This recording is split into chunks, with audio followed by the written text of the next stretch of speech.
நிசார்ங்கிறது என்னது? ஸோ இப்படி எழுதிக்கோங்க. நிசார்ன்னு ஞாபகம் வச்சுக்கோங்க. ஸோ இதுல இந்தியா இருக்கு. இந்த ஏவ தூக்கி இங்க போட்டுக்கோங்க. நாசா அவ்வளவுதான். அப்ப நாசாவும் இந்தியாவுடைய இஸ்ரோவும் சேர்ந்து உருவாக்குறது தான் இந்த நிசார் அப்படிங்கிற செயற்கைக்கோள். இது எந்த ராக்கெட் மூலமா போகுது அப்படின்னு கேட்டீங்கன்னா, ஜிஎஸ்எல்வி F-16 நிசார் அப்படின்னு வருது. அப்ப சார்னா இங்க ஆர் வந்துச்சா? இதை ஞாபகம் வச்சுக்கணும். அப்ப நிசார் அப்படிங்கிற ஜிஎஸ்எல்வி ராக்கெட் மூலமா ஸ்ரீஹரிகோட்டா அப்படிங்கிற இடத்துல இருந்து என்ன செய்றாங்க? இதை ஏவ போறாங்க. அப்ப சிரி அப்படின்னு ஞாபகம் வச்சுக்கோங்க. அப்ப 6 அப்படிங்கிறத ஞாபகம் வச்சுக்கலாமா? 131 என்னது? ஸோ ஒரு 3 ஜட்ஜஸ் கொண்ட ஒரு குழு இருக்கும். அவங்க வந்து என்ன செய்வாங்க? இங்கிட்டு ஒரு மாநிலம், இங்கிட்டு ஒரு மாநிலம். அல்லது இங்கிட்டு சென்ட்ரல் கவர்மெண்ட், இங்கிட்டு ஸ்டேட் கவர்மெண்ட். இல்லன்னா சோ இப்போ பாருங்க 2 மாநிலங்களுக்கு இடையிலயோ, இல்ல ஒரு மாநிலம் ஒரு யூனியன் கவர்மெண்ட்க்கு இடையிலயோ பிரச்சனை வருது அப்படின்னா, 3 நீதிபதிகள் கொண்ட குழு வந்து என்ன செய்வாங்க? அதை சால்வ் பண்ணுவாங்க அப்படின்னு சொல்லக்கூடிய விதி 131. Welcome to Subiksham academy. July 2025 23ஆம் தேதியினுடைய கரண்ட் அஃபேர்ஸ் ஷார்ட்கட்ஸா பார்த்துடலாம். அதுக்கு முன்னாடி நம்ம சேனலுக்கு புதுசாக இருந்தீங்கன்னா சப்ஸ்கிரைப் பண்ணிக்கோங்க. பக்கத்தில் உள்ள பெல் ஐக்கனை கிளிக் பண்ணிக்கோங்க. வாங்க வீடியோக்குள்ள போகலாம். குடியரசுத் தலைவரின் கேள்விகள் மத்திய மாநில அரசுகளுக்கு நோட்டீஸ். அதாவது நமக்கு தெரியும் தமிழ்நாட்டில் வந்து என்ன செஞ்சிருந்தாங்கன்னா ஒரு 10 மசோதா வந்து ஆளுநர் அவர்கள் வந்து நீண்ட காலமா பெண்டிங் வச்சிருந்தாங்க. அப்போ அதை எதிர்த்து என்ன செஞ்சாங்க? உச்சநீதிமன்றத்துல ஒரு வழக்கு தொடர்ந்து இருந்தாங்க.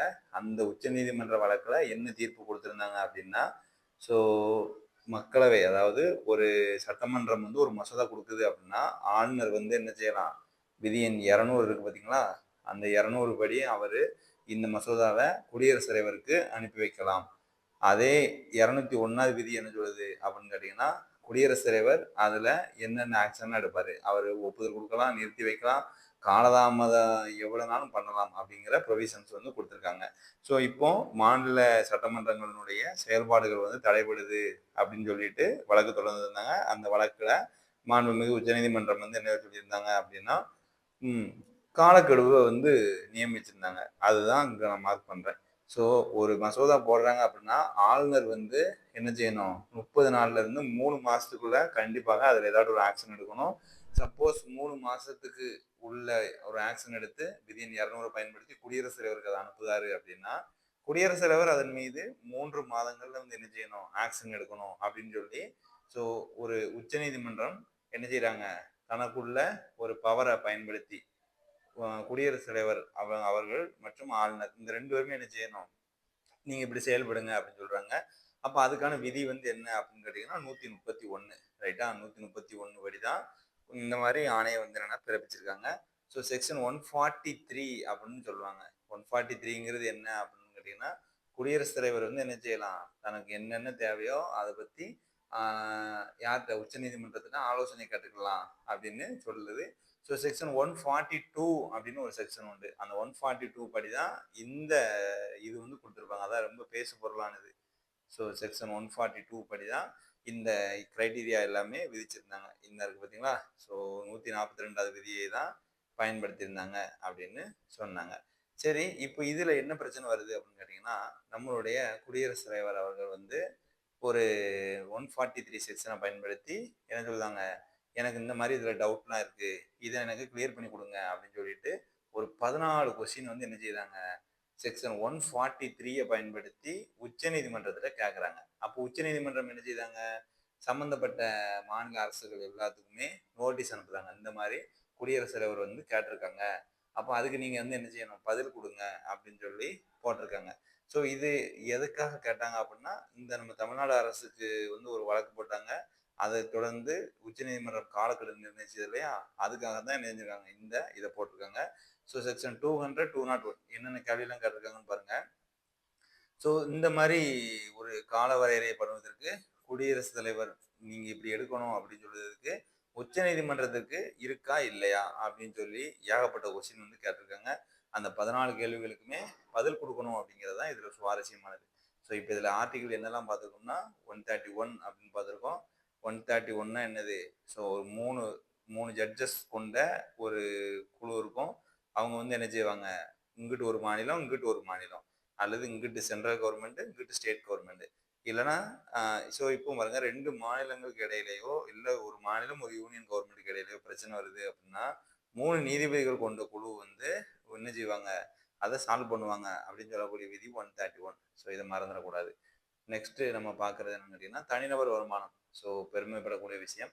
நம்மளுடைய தமிழ்நாடு வந்து என்னன்னா, ஸோ தனிநபர் வருமானத்துல வந்து என்னது 2வது இடத்துல இருக்கும். ரொம்ப ரொம்ப முக்கியமான ஒரு ஒன்பாடு. ஸோ இதை வந்து யாரு சொன்னாங்க அப்படின்னு கேட்டீங்கன்னா, மக்களவையினுடைய நிதித்துறை இணை அமைச்சர். அவர் பேர் என்னன்னு கேட்டீங்கன்னா பங்கஜ் சௌத்ரி. ரைட்டா? பங்கு வச்சுட்டு அலைவாரு. அவர் தான் என்ன சொல்றாரு, நீங்க 2வது இடத்துக்கு போயிட்டீங்களா அப்படின்னு சொல்றாப்புல. ஸோ 2021ஆம் ஆண்டுல இருந்து என்ன செஞ்சுட்டு இருக்கோம், நம்ம கண்டினியூஸா குரோ ஆகிட்டு இருக்கோம். ஸோ தேசிய அளவுல தனிநபர் வருமானம் எவ்வளவு? 1,14,710. ரைட்டா? தேசிய அளவுல 1,14,014 போட்டுக்கோங்க. நம்ம தமிழ்நாடு எவ்வளவு? 96ன்னு வச்சுக்கோங்க. ரைட்டா? 1.96ஆக இருந்திருக்கு அப்படின்னு சொல்லியிருக்காங்க. ஸோ நெக்ஸ்ட் பாருங்க. ஸோ பீகார், இந்த இது என்ன பின்னணி அப்படின்னு கேட்டீங்கன்னா, பீகார்ல இப்ப சட்டமன்ற தேர்தல் நடக்க போகுது. அப்ப என்ன செய்தாங்கன்னா, 2003ல வந்து என்ன செஞ்சாங்க அப்படின்னா, ஸோ தீவிர வாக்காளர் பட்டியலை திருத்தும் முறை அப்படிங்கிறத ஒண்ணு கொண்டு வந்து, வாக்காளர்கள் யார் யார் புதுசா வந்திருக்காங்க, யார் யார் செத்துருக்காங்க, என்ன டீட்டெயில் எல்லாமே ஃபில்டர் பண்ணி ஒரு ஓட்டர் லிஸ்ட் வந்து கொடுத்துருந்தாங்க. அந்த ஓட்டர் லிஸ்ட் செக்ஷன் என்னது, செக்ஷன் 326 படி என்ன செய்வாங்க, கொடுப்பாங்க. இது எப்படி நான் வச்சுக்கிறது, 18 வயசுக்கு மேல உள்ள எல்லாரும் ஓட்டு உண்டா, இந்த 3ஐயும் 6ஐயும் பெருக்குங்க 18 வந்துடும். அப்போ 368ங்கிறது ஓட்டர் லிஸ்ட் அப்படிங்கிறத சொல்லுது. ரைட்டா? 18 வயசுக்கு மேல உள்ள எல்லாரும் கண்டிப்பா ஓட்டர் லிஸ்ட்ல இருக்கணும் அப்படின்னு சொல்லுது. இந்த இருக்கு பார்த்தீங்களா? ஸோ இந்த 326 படி என்ன செய்தாங்க, ஒரு செட்டப் பண்ணி வச்சுட்டாங்க. இப்போ என்ன ஆகுது, 22 வருஷம் கழிச்சு மறுபடியும் தேர்தல் நடக்க இருக்கக்கூடிய நேரத்துல தேர்தல் ஆணையம் வந்து என்ன செய்தாங்க, மறுபடியும் இந்த மாதிரி தீவிர சீர்திருத்தம் செய்வோம் அப்படின்னு சொல்லி இது பண்றாங்க. அதை எதிர்த்து அவங்க உச்சநீதிமன்றத்துல என்ன செய்றாங்க, ஒரு வழக்கும் தொடர்ந்தாங்க. என்ன வழக்கு அப்படின்னு கேட்டீங்கன்னா, நீங்க பண்ணுங்க, நாங்க பண்ண வேண்டாம்னு சொல்லல. ஆனா ஆதார் கார்டு கொண்டு வந்தாங்க, வாக்காளர் அடையாள அட்டை கொண்டு வந்தாங்க, ரேஷன் கார்டு கொண்டு வந்தாங்க அப்படின்னா அவங்களும் என்னது பீகாரி தான் அப்படின்னு சொல்றாங்க. ஆனால் அதுக்கு தேர்தல் ஆணையம் என்ன சொல்றாங்க அப்படின்னா, ஆதார் கார்டு கொண்டு வந்தாங்க அப்படின்னா ஆதார் சட்டமே, ஆதார் சட்டத்துல 9வது பிரிவே வந்து என்ன சொல்லுது, இது வந்து அவங்களுடைய ரெசிடென்சியலுக்கான ஒரு ப்ரூஃப் கிடையாது அப்படின்னு சொல்லுது. ரைட்டா? மறந்துடக்கூடாது. ஆதார் சட்டம் 9வது பிரிவு வந்து சொல்லுது. ரைட்டா? ரெசிடென்சியல். அது மாதிரி குடும்ப அட்டைகளை பொறுத்த வரைக்கும் ஃபேக்கா நம்ம என்னன்னா உருவாக்கலாம். மாநில அரசு நினைச்சதுன்னா ஃபேக்கா எத்தனை இருக்கலாம் குடும்ப அட்டை கொடுக்கலாம் அப்படின்னு சொல்லுது. அது மாதிரி மக்கள் பிரதிநிதித்துவ சட்டம் 21(3). நம்ம ஆதார்ல என்ன பார்த்தோம், 9 பார்த்துருக்கோம், மறந்துடாதீங்க. ஸோ இது 3ஐயுமே கூட்டுங்க, 2, 0, 1, 6 கூட்டினீங்கன்னா 9 வந்துடும். அப்போ இந்த 9வது விதி என்ன சொல்லுது, ஆதார் கார்டை வச்சுக்கிட்டு நான் வந்து தமிழ்நாட்டுக்காரன், நான் வந்து கர்நாடகாரன்னு சொல்லாத அப்படின்னு சொல்லிட்டு. ஸோ நெக்ஸ்ட் 21(3 வந்து என்ன சொல்லுது, பீகாரில் வாக்காளர் பட்டியல் திருத்தப்படுகிறது. ரைட்டா? அப்போ இந்த இது ரொம்ப ரொம்ப முக்கியமான ஒரு நூல், கண்டிப்பாக கேட்பாங்க. ரைட்டா? ஸோ அவசர சட்டம், மாநில அரசினுடைய அவசர சட்டம் என்னது, 213 அப்படின்னு நம்ம சொன்னோம். இப்போ மாநில அரசுக்கு தான் தேர்தல் நடக்க போகுது. அப்போ அவசர அவசரமா என்ன செய்தாங்க, வாக்காளர் பட்டியலில் உள்ள இந்த தீவிர சீர்திருத்தம் அப்படிங்கிறத பண்ணாங்க. அப்போ அந்த தீவிர சீர்திருத்தம் அப்படிங்கிறது 21(3) அப்படிங்கிறது சொல்லுதுங்கிறத மறந்துடக்கூடாது. 21(3) என்ன சொல்லுது, மக்கள் பிரதிநிதித்துவ சட்டத்தின் படிதான் இந்த தீவிர சீர்திருத்த பணி மேற்கொள்ளப்படுதுங்கிறத இங்க சொல்லியிருக்காங்க. ஸோ இதுல கிடைச்ச டேட்டா படி என்ன அப்படின்னு கேட்டீங்கன்னா, அரௌண்ட் 52 lakhs வந்து என்ன செய்யறாங்க, தங்களோட முகவரியிலே இல்ல. 18 லட்சம் பேர் வந்து இறந்துட்டாங்க. ஒரு 7 லட்சம் பேர் வந்து என்னது, பெயர்கள் ஒண்ணுக்கும் மேற்பட்ட இடங்கள்ல இருக்குது. ஸோ அப்போ எந்த அளவு இது ஒரு இம்பார்ட்டன்டான ஒரு ஃபேக்டா வந்து போய்கிட்டு இருக்கு அப்படின்னு பாருங்க.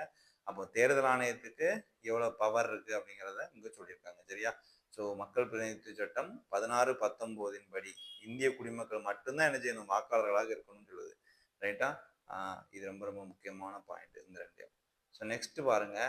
16 கிராமங்களை மேம்படுத்த மத்திய அமைச்சர் பதில் சொல்லிருக்காப்ல. ஸோ என்ன அப்படின்னு கேட்டீங்கன்னா, நமக்கு ஒரு ஸ்கீம் இருக்கு. என்ன ஸ்கீம் அப்படின்னு கேட்டீங்கன்னா, இந்த பிரதமரினுடைய மத்ஸ்ய சம்பத யோஜனா. ரைட்டா?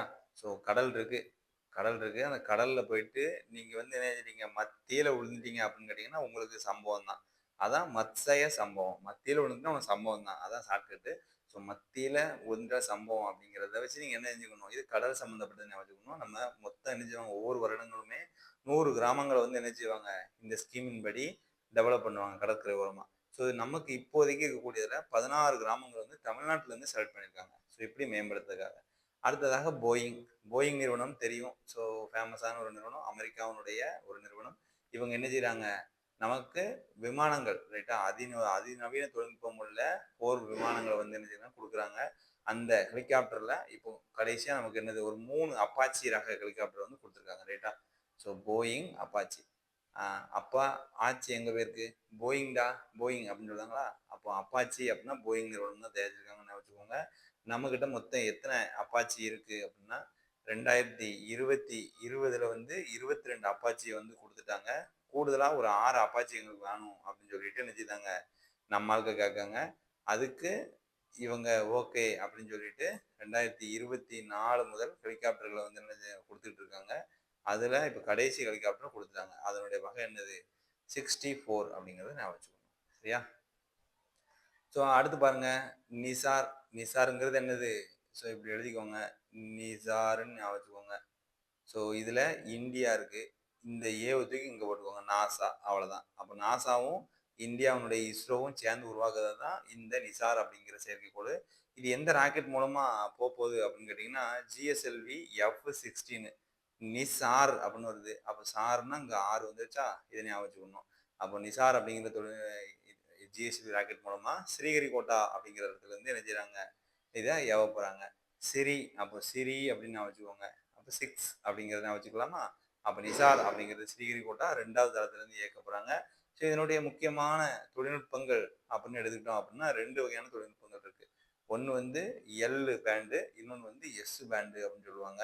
ஸோ இதுல இஸ்ரோ எதை தயாரிக்காங்க, இன் நாசா எதை தயாரிக்காங்க அப்படின்னு கேட்டீங்கன்னா, நாசா வந்து எல் பேண்டை தயாரிக்காங்க. ரைட்டா? நாசா வந்து என்ன செய்றாங்க, ஒரே நிமிஷம். நாசா வந்து எல் பேண்டு, ரைட்டா? நான் எல் பேண்டை தயாரிக்காங்க. அது போக என்னது, அந்த சேவிங் என்ன சாலிட் ஸ்டேட்டா இருக்கக்கூடியதுல மெமரி பண்றதுக்கு அதையும் அவங்க தான் பார்க்காங்க. அது போக என்ன செய்றாங்க, தரவு, துணை கட்டமைப்பு எல்லாத்தையும் அவங்க தான் பார்க்காங்க. நம்மால் என்ன செய்றாங்க, எஸ் பேண்டு, ரைட்டா? எஸ் பேண்டுங்கிறது என்னது, so S band synthetic aperture radar, அந்த டெக்னாலஜி தாங்க பயன்படுத்த போறாங்க. அதுக்கு அடுத்து செயற்கைக்கோள் எல்லாத்தையும் ஒருங்கிணைப்பு பண்ணுறது, அடுத்து தகவல் தொடர்பு, அடுத்து அதை ஏவுதல். அவ்வளவுதான். அதாவது நம்ம என்ன செய்தோம்னா இடம் கொடுத்துட்டோம், அதை ஏவுவதற்கு என்னையாதுன்னு பார்ப்போம். அவன் தயாரிச்சு கொடுக்கறத அசம்பிளி பண்ணதும் நம்மளும் என்ன செய்தோம், ஏதோ ஸ்டார்ட் அப் இந்தியான்னு இருக்கலாம், அந்த மாதிரி எஸ் பேண்டை வந்து நம்ம உருவாக்குதான் வச்சுக்கணும். இதுக்கு முன்னாடி எல்லாமே என்னன்னு கேட்டீங்கன்னா, அந்த ஒற்றை அலைவரிசையில தான் இருக்கும். இந்த செயற்கைக்கோள் தான் முதல்ல என்ன செய்யுது, இரட்டை அப்புறத்துல நம்ம விண்ணில ஏவ போறோம் அப்படிங்கறத தெரிஞ்சுக்கோங்க. ஸோ இது வந்து மொத்தம் எவ்வளவு வெயிட் அப்படின்னு எடுத்துட்டீங்கன்னா 2392. ஸோ நிசாரு அப்படின்னு சொல்லியிருக்கோன்னா, அப்போ 2ஐயும் 3ஐயும் பெருக்குங்க, 6 வந்துடும். 2 கியூப் 9, 2 அவ்வளவுதான். 2392 கிலோ வெயிட் வந்து இருக்கு. இது வந்து பூமியை எவ்வளவு நாள் சுத்த போகுது அப்படின்னு எடுத்துட்டீங்கன்னா, 3ல இருந்து 5 நாள் வந்து சுத்தும். ஒரு தடவை பூமியை சுத்துறதுக்கு 12 நாள் ஆகுது. ரைட்டா? 12 நாள்ல இது வந்து நெஞ்சிருது, பூமியை வந்து ஒரு முழுசா வந்து சுத்திருது. அப்போ எல்லாம் பாருங்க 6னுடைய மடங்காவே இருக்கும். 6 × 2 12, 6 ஸ்கொயர் 36 வருதா? அதுதான் நான் என்ன சொல்லியிருக்கேன், 3ல இருந்து 5 வருஷம் அப்படின்னு நான் வச்சுக்கோங்க. ஸோ இதுல மேக்சிமம் இந்த 743 கிலோமீட்டர், அதாவது இந்த சூரிய ஒத்திசைவு பேண்ட் இருக்கு இல்லையா, அந்த சுற்று பாதையில சுத்த போகுது. எவ்வளவு, 743ல தான் சுத்த போகுது அப்படிங்கிறத நான் வச்சுக்கோங்க. அப்போ நிசார் அப்படிங்கிறது ரொம்ப ரொம்ப முக்கியமானது. ஸ்ரீஹரிகோட்டால இருந்து ஏவ போறாங்க. இது எதுக்காக அப்படின்னு எடுத்தீங்கன்னா, புவியின் மேற்பரப்புல வந்து என்னென்ன சேஞ்சஸ்லாம் நடக்கு அப்படிங்கிறத இது வந்து சொல்லும் அப்படிங்கிறது தான் மேட்ரு. சரியா? புவியினுடைய சூழலியல் மாற்றங்கள் தான் நமக்கு சொல்ல போகுது. ஸோ ரொம்ப ரொம்ப முக்கியமானது. இதோட நம்ம வீடியோ முடிச்சுக்கலாம். ஸோ நம்ம சேனலை தொடர்ந்து வாட்ச் பண்ணுங்க. நன்றி, வணக்கம்.